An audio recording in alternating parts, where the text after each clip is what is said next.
Your personal finances don't have to be complicated. So if you give me 10 minutes, I'm going to walk you through a step-by-step process to how you can fix your finances in 2025. There is so much information out there, it can be difficult to know what to do next. So I wanted to take my 12 years in finance and boil it down to a few key principles. These steps basically guarantee that you can start to turn your finances around no matter where you are in your money journey. So let's get right into it. The first thing that you really need to do is understand your money, how much will hit your account on payday every month, and most importantly, where it gets spent. And an audit is the best way to do it. There are basically three main reasons you want to start with the audit first. It gives you a starting point. It lets you really understand how good or bad your finances are, completely unfiltered. It highlights your money blind spots. Maybe you had more than you expected at the end of every month. Maybe your weekly takeaway is costing more than you thought. And the third thing, and maybe the most importantly, is it gives you clarity. The numbers just don't lie. So here's what you do.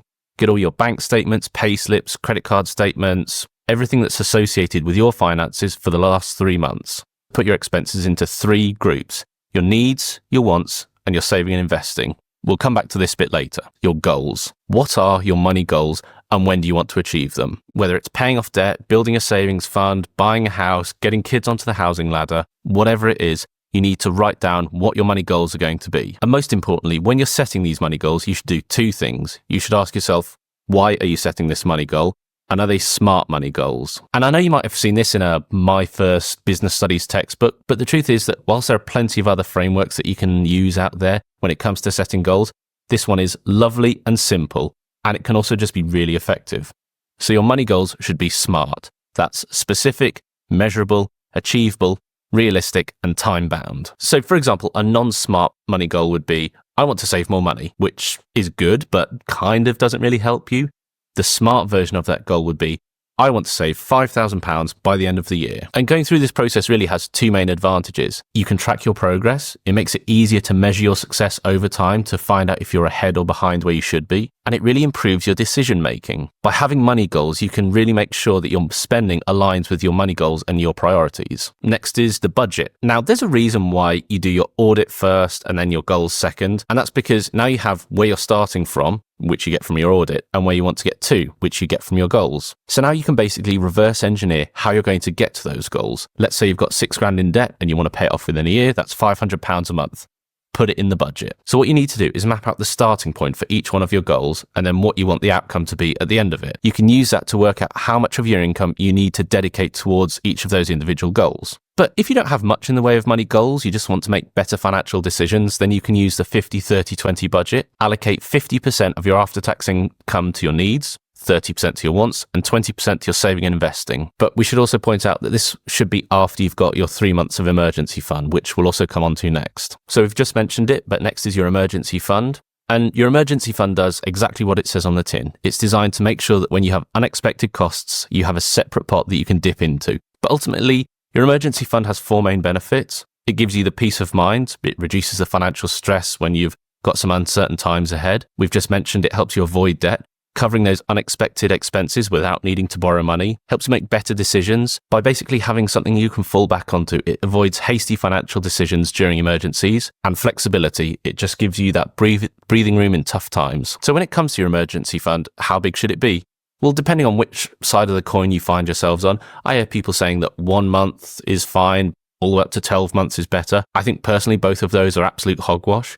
I think that 3 to 6 months is the best place to start, but 3 to 6 months of your needs is really the key thing, because it's much easier to cut back on your wants if times get tough. Investing. Okay, so things are looking pretty good, right? You've done your audit, you know what your goals are going to be, you've figured out how you're going to hit each one, and now you're starting to build your emergency fund. Now it's time to really start cooking on gas. As we've discussed, saving money is important, but it's only part of the story. Smart savers will start by building their emergency fund. But after you've got a fully funded emergency fund, what do you start to do with the surplus? And that's really where investing comes into the picture. Investing can be one of the most effective ways to put your money to work and build wealth for you and your family over the long term. And the reason why investing is so important is that if you leave your money sitting in a bank account, then every single year its value is going to be eroded by inflation. So by investing, you're letting your money go out and work for you whilst you sleep. But the other great thing about investing is that the real power and the potential of investing is compound interest. This is where an investment generates earnings or generates returns, which are then reinvested. And these dividends then generate their own set of earnings, which means that the rate of growth over time accelerates. Just take a look at this graph here to kind of illustrate what I'm talking about. And there are really two main ways you should be investing. The first one you should be looking at is your pension. Perfectly sound advice is to maximize the value that your employer will match contributions to into your pension pot. This money is tax-free and it's an easy way to double your income. There are so few things in life you can double your money on, guaranteed. This is one of them, so take advantage. Then you should be looking at your tax-advantaged account. In the UK here, we have an ISA, which you can put up to £20,000 a year in. The money from this can then grow free of capital gains and income tax, and you can withdraw it without incurring any taxes or any penalties. Next is to automate and simplify. Would you be surprised if I told you that there was this paper from Ohio State University which found that only 9% of Americans who make New Year's resolutions successfully achieve them, that 23% of people abandon their resolutions by the end of the first week, have 43% by the end of January. So relying on financial willpower to hit your money targets is a very high-risk strategy, and there's plenty of evidence to back up that people will just fail. So what can you do here? Everyone has things going on. We're juggling work, family, social lives, and 100 other things. So remembering some of the boring and more mundane parts of life can feel like it's just another thing on the to-do list. So what can you do?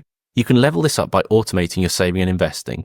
The day that you get paid, have an automated deposit. Drop money into your savings and investings account so that you don't even see the money. It never even enters your bank account for you to be tempted to spend it. By having this automation in place and not just relying on your memory, this is one of the key things that you should be doing to make sure that you're building wealth and putting that money aside. Protect yourself and your money. It can be really easy to go overboard here, and whilst you obviously don't wish for bad things to happen, they do.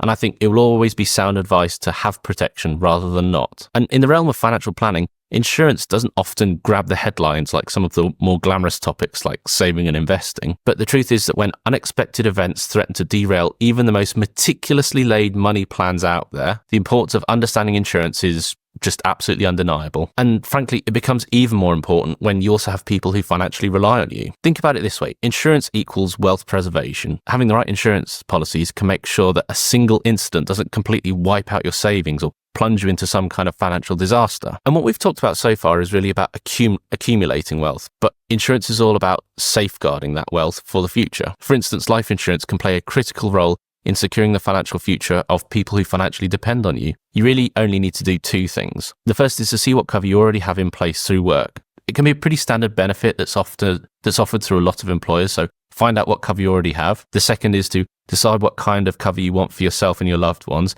Pick a policy accordingly. But just a personal thing here, I personally elected to go through a broker for a lot of this. Next is diversify your income. Do you want to be an income diversifier or a paycheck dependent? A study from the IRS in the US found that the average millionaire has 7 sources of income. So you might want to combine, say, traditional employment, like your 9 to 5, with passive income from investments or side hustles or something else you might have going on in the background. Because even if you have a high income, you're still relying on a single source of income. But really, there are a few benefits to having diversified income streams. It increases your financial security. Even if it's another 100 a month, it can just be nice to know that you have something else coming in. It gives you more flexibility. If you're working a 9 to 5 job, you can get stuck in a rigid structure. A side hustle can be a refreshing change to make sure you've got some flexibility there. You can build another skill set, which you might be able to apply to your work. It gives you the opportunity to take risks, like if another job comes up and you want to take it. But maybe the most important one is it gets you to your financial goals faster. More money means you can get there quicker. Check in and adjust. Just checking in on your progress to make sure you're on track to hit your money goals and adjusting where you need to. Having a financial plan like what we've talked about is crucial and is really effective, but not checking in on it can render it completely pointless if you aren't making sure that you're sticking to it. And this really comes down to a few main reasons.